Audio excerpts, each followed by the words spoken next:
pessoal! Vamos dar continuidade ao estudo sobre Antiguidade Clássica. Então nós estudamos os gregos e hoje nós vamos estudar os romanos. Pessoal, assim como os gregos, os romanos eles nos legaram vários elementos. A nossa língua, a língua portuguesa, assim como outras línguas modernas e contemporâneas, elas vêm do latim, que era uma língua falada pelos romanos. Elementos do direito, né, das leis, são inspiradas no direito romano, e o nosso sistema político. O Brasil é uma república, e a república surgiu em Roma, né, e significa coisa pública. Pessoal, a história de Roma é dividida em 3 períodos. Roma fica localizada na Península Itálica e surgiu da junção de vários povos que habitavam aquela região. Tem também uma história bem interessante que é a história lendária, né, da fundação de Roma. Segundo essa lenda, Roma teria sido fundada por 2 irmãos gêmeos, Rômulo e Remo, que no passado tinham sido abandonados e amamentados por uma loba. Então depois vocês vão ver aí no livro de vocês, nas anotações e resumos, essa lenda, que é bem interessante. Mas voltando aqui aos períodos. Roma está dividida em 3 períodos, a história de Roma. A monarquia, que é um período em que Roma era governada pelos reis, pelos monarcas. Então é um período que vai de 753 a cerca de 509 a.C. Então sobre esse período existem poucas fontes históricas. Depois, período republicano, os patrícios, que eram os grandes proprietários rurais, deram um golpe de estado no rei e derrubaram a monarquia e instalaram em Roma uma república governada por cônsules, mas que tinha como principal órgão ali, o coração da república, o Senado. E esse Senado era formado por quem? Por patrícios, né? Então Roma tem essa camada social, os patrícios, os grandes proprietários, né, a nobreza, tem os plebeus, que eram livres, mas não tinham terras. E os escravos, né? Roma é uma civilização escravista, assim como a Grécia também. Então, nessa república, os romanos eram governados pelos cônsules, os patrícios tinham privilégios e os plebeus tinham poucos privilégios. Isso levou a uma série de confrontos entre plebeus e patrícios, até que aos poucos as leis foram mudando para dar alguma assistência para os plebeus. E foi também durante a República começou o processo de expansão de Roma. Roma era uma cidade localizada na Península Itálica, mas começou a expandir, né, começou a se tornar imperialista, dominar vários territórios. E à frente dessas conquistas estavam quem? Os generais, né, que vinham da elite romana. Esses generais, pessoal, eles começaram a acumular grandes prestígios, né?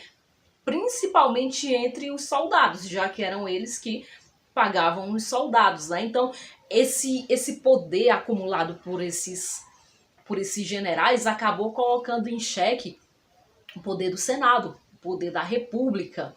E os senadores eles vão fazer de tudo para tentar barrar esse poder desses generais. Um exemplo, pessoal, de um general que acumulou grande prestígio e poder: Júlio César. Quem nunca ouviu falar em Júlio César, né? Até muita gente acha que ele foi imperador romano. Ele não foi. Ele foi um grande general que acumulou vários títulos.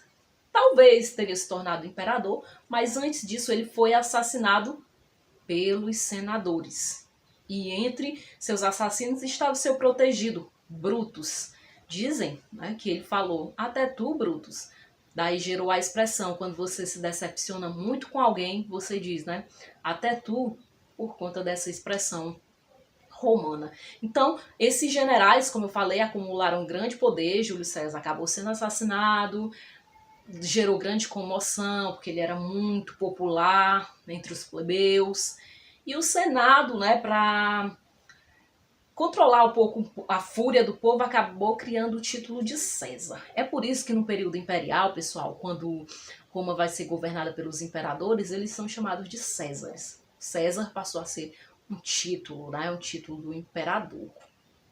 Então, em 27 a.C., Otávio Augusto, que foi o primeiro imperador, ele vai colocar fim à república. Como? Batendo de frente, igual o Júlio César queria fazer, acabou sendo morto? Não, ele foi colocando fim na república de forma cautelosa, de forma a não desagradar tanto quem realmente detinha o poder na república, que eram os senadores. Uma vez que ele pôs fim à república, ele foi tomando para si poderes autocráticos, poderes sem limite, né? Assim como todos os imperadores que vão vir posteriormente, são imperadores que são quase deuses, né? Eles têm poder de vida e morte sobre seus súditos. E Roma continua expandindo, né? Vem o período da Pax Romana, que é o período em que Roma praticamente não tem mais inimigos, não tem quem vá contra o grande império chamado Império Romano. Mas tudo que sobe, desce, né? Já diz o povo.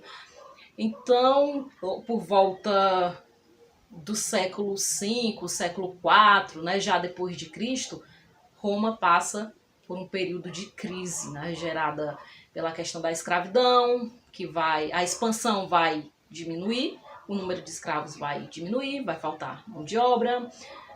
Esses grandes generais, aos poucos, vão querer cuidar das suas propriedades rurais, as fronteiras vão ficar descobertas, e aí vai vir uma série de invasão de outros povos que os romanos chamavam de bárbaros, né? Quem não morava em Roma ou quem não morava na Grécia, esses gregos e romanos chamavam de bárbaros. Então esses povos vão começar a adentrar o Império Romano, vai surgir, pessoal, uma nova moral dentro do Império Romano, a chamada moral cristã.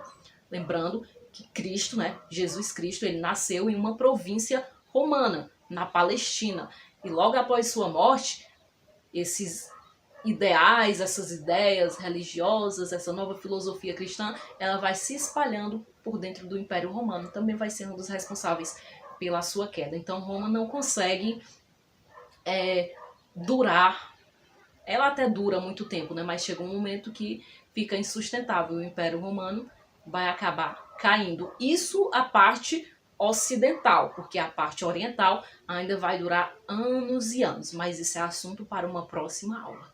Tchau e até mais.